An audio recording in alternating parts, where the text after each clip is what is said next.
What's going on, you guys? Charles here from the Traders Corner. Today we're going to be doing some quick analysis on the futures. We're going to be looking at some indices, some indice futures, and we're also might look at some commodities as well. So let's talk and get into it. So we had a great trading today. Not a great trading day, but we had a great amount of volatility in this trading day today because of some Powell speak, right? So that being said, let's start looking at the indices. So we can look at this indice here, and we're looking at the NASDAQ mini. Or the micro, sorry. And so I'm just practicing trading the micros because that's what I would actually trade, you know, when I start trading the futures in my own live futures account. I'm not going to practice with trading an E-mini or trading just full indice, the full future contract if that's not what I'm going to trade, right? So practicing with trading the minis because I want to see the minis move when they move, right?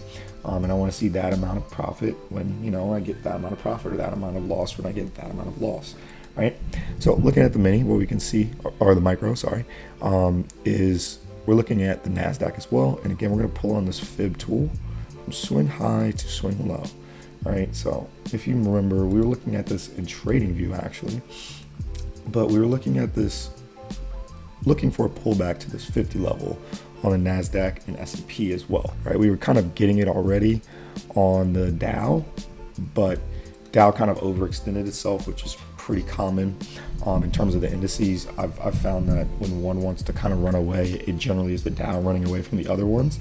But that being said, we can see that we have now, you know, again, we pulled back into this 50 level before here, right? We pushed all the way up to the 618 retracement level, right? We got a little bit of a list lower. We didn't really pop lower, and now we got to pop higher, right? So let's think about this logically, okay? We pulled back to a retracement. You can see, you know, a general downtrend, right? And at this point, especially with how the market is moving, what can we see? Well, let's also see what other people would see, right? Let's look at what other people would be thinking about. Use this trend line here, right? So we can see this here, and get out of this. I'll change these properties real quick. So I'm using TD Ameritrade for like some of the first, like I used Thinkorswim before, but I just always kind of end up defaulting back to TradingView. So I never really like saved anything or anything like that. So I kind of have to do some of this stuff now, but yeah, I'm gonna duplicate this guy, drag this here, delete this one. Yeah, so essentially what we're seeing here is what appears to be a flag pattern, right?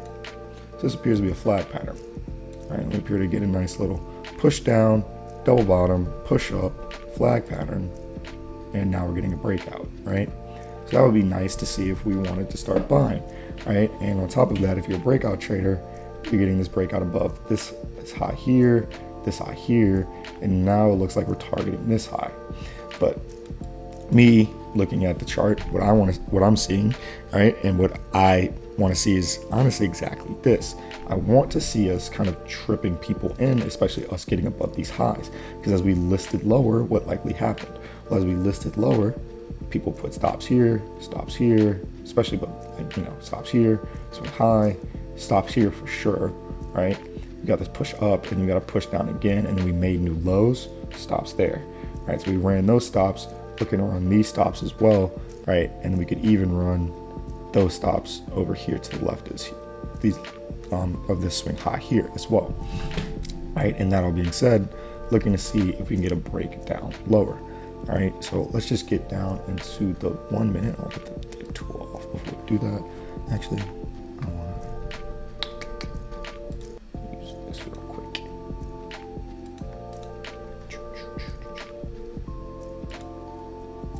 All right.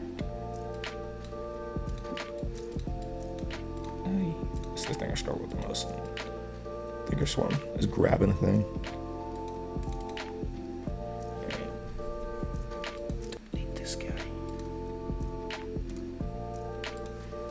All right, so got that marked on in terms of this high here. So let's drop into the 1 minute. So dropping down to the 1 minute, can you see here? So we see the contract rolled over, right? So let's see here, all this movement we had today, right? This is nice, pricing higher, right? Broke these lows, and we just started clicking higher. So we got a lot of people in terms of hopping on the trend, as you should be, right? And what you're also going to have is a lot of stops. Stops here, stops here, stops here, stops here, stops here, stops here for sure, right? I'm not saying these stops have to get run tomorrow. I'm not saying that the market's just going to go up and it's going to make a V. It could, but that's not what I would anticipate, right? But I am looking to take this to the sell side. So what are we going to look to see? Well, really, after the 0 hour, right, when we roll over midnight New York, that's when I want to start seeing us start to do essentially what we did here, but to the flip side. So what do we do here? Well, we set up some lows, right? Broke lower. Said, okay, no, we don't have enough. Broke lower one more time, and then we ran, right? I'm not saying we have to do all of it, but it's the main thing that I'm focused on is us setting up some lows and then breaking those lows. Or better yet, since I'm going to the downside, I would want to see us set up some highs, right? So let's imagine that this is the right time to trade. Obviously, we know it is not. It is not past this midnight New York time, right? So what I would like to see, if this was past midnight New York time, is a run above, first and foremost, possibly these highs, right? And then I'd also love to see a run above this high as well. Now, that being said, how am I going to look to enter? Here's how we're changing things, and this is why I like to use the demo right now. So, and this is going to be the longest part of the video right now, this conversation right here. Was watching this video recently by this hedge fund manager, this dude interviewing these hedge fund managers, and he was saying, they were asking him how they feel about technical analysis. A lot of the hedge fund managers were like, actually, like, you know, I definitely do believe in technical analysis. It's just at the fund level, we use it in much different ways than the typical retail trader would, right? And I think one of the fund managers said something that was really poignant and has really stuck with me so far in terms of like me getting back into demo trading, and that is this idea of when you go to enter somewhere, I want you to stop, and I don't recommend this part of it. Stop, take something heavy, hit yourself in the head with it, and then put your entry where you would put your stop loss, all right? So that's what I'm practicing right now. I'm practicing essentially entering before I get that confirmation from the market, because the way that I have my entry set up now is I get the confirmation from the market, right? And if you use ICT, you know what that confirmation looks like. You know what I'm looking for in terms of that confirmation for the market. But generally, that confirmation from the market comes after a run above highs or a run below lows, right? So because of that, what I'm going to be doing is I'm not going to be waiting for that confirmation. I'm going to be just looking for us to run preferably equal highs, relative equal highs. So I would prefer for these highs to be the outside high above this wick, but you know, it's a weird trading day. I'm going to accept it as it is, whatever, right? But preferably we get a run above equal highs, and those equal highs are what's called an outside high, right? Or I would call an outside high. I don't know that everybody would call it an outside high, and like maybe you wouldn't. That's fine. I don't know that. But like for example, if we look at these lows, at least as when the market was before, right? If we just kind of forget about all this price action over here to the right, right?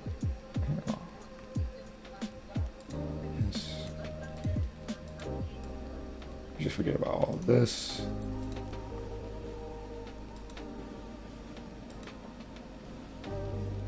Whatever. You see what I'm saying? If we just forget about all this price action to the right, right?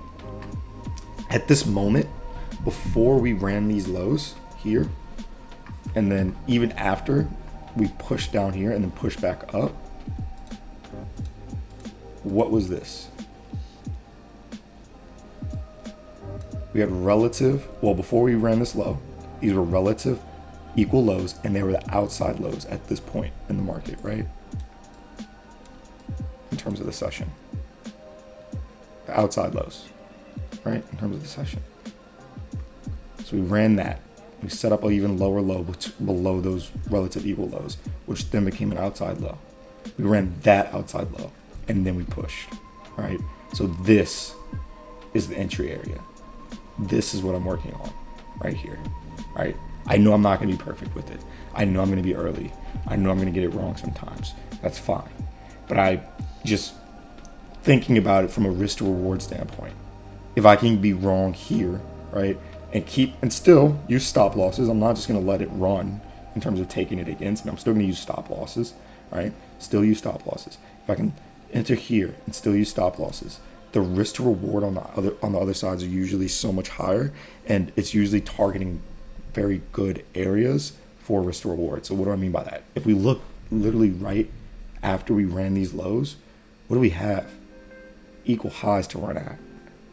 Equal highs to run at, right? And I'm sure we had highs from before as well to run at, because we were looking at before how we had listed lower, right? So we had highs from before to run out as well. So that is basically what we're looking at here, and looking for on the indices. So that's NASDAQ. We'll quickly go through Dow, move these drawings. Yeah, there it goes.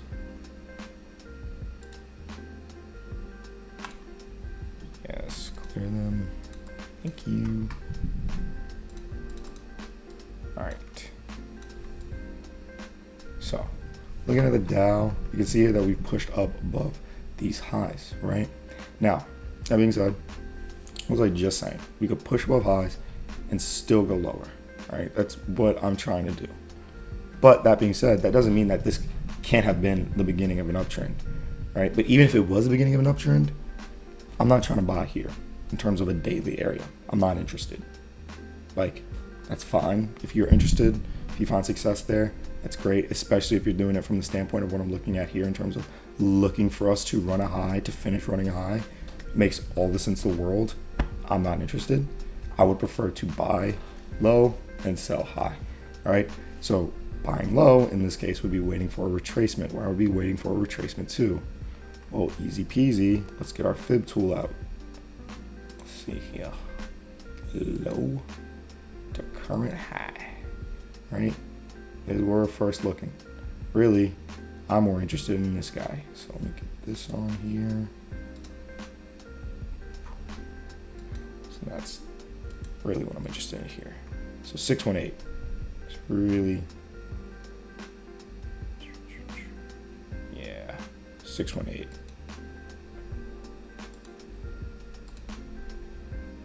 You got that 618 level there too. So yeah, so this is the area that I'm really interested in.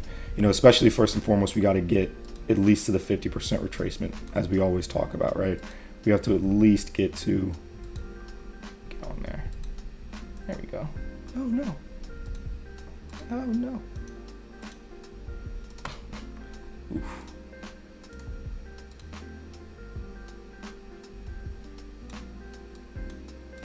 All right, there we go. We have to at least get to here, first and foremost, right?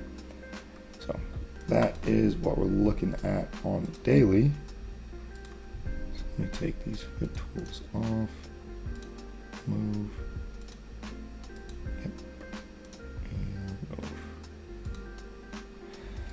That's what we're looking at on the daily, right?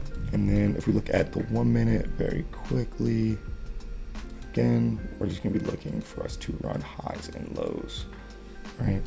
And we'll just take a brief look at how the market moved, right? So again, it's extremely similar to S&P, right? You don't get that push down and set up an outside low, you know, a lower outside low before pushing higher.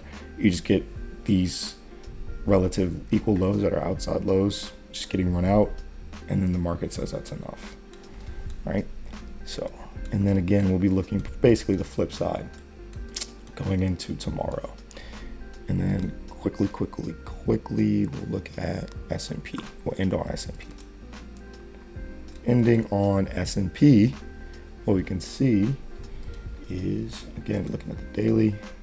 Again, we're going to use the fib tool. Yes. Where are you at? There we go. Using that fib. Right. So you can see here that we're actually in a much higher area as it relates to the S&P, right? As it relates to the NASDAQ and everything. And we're actually starting to challenge this area here, this 100% retracement, right? Get that on, and then we'll delete this. So actually starting to challenge that, but we'll drop to the 1 minute. Again, we can see these lows here. That's nice as well. And then we'll drop to the 1 minute. Again, we'll just take a quick peek at how the market moved over here on S&P. So this one was a little bit different, right? So we had, sort of relative equal lows here. Pretty much relative equal lows, but really kind of formed a channel. Try to break out of that channel, and we got to break down, right? So we went basically 90% of this, we went to above 90% of this channel, right? And then we broke down, broke these lows, and the market said that's good enough to go. So that's what we're going to be looking at tomorrow. Basically short on indices going into tomorrow. So we'll see what happens. Doesn't have to move short tomorrow. We could definitely keep moving up. So we'll see how that goes. But hope you guys enjoyed it, man. Hope it provides some value to you. And join us again next time. Thank you.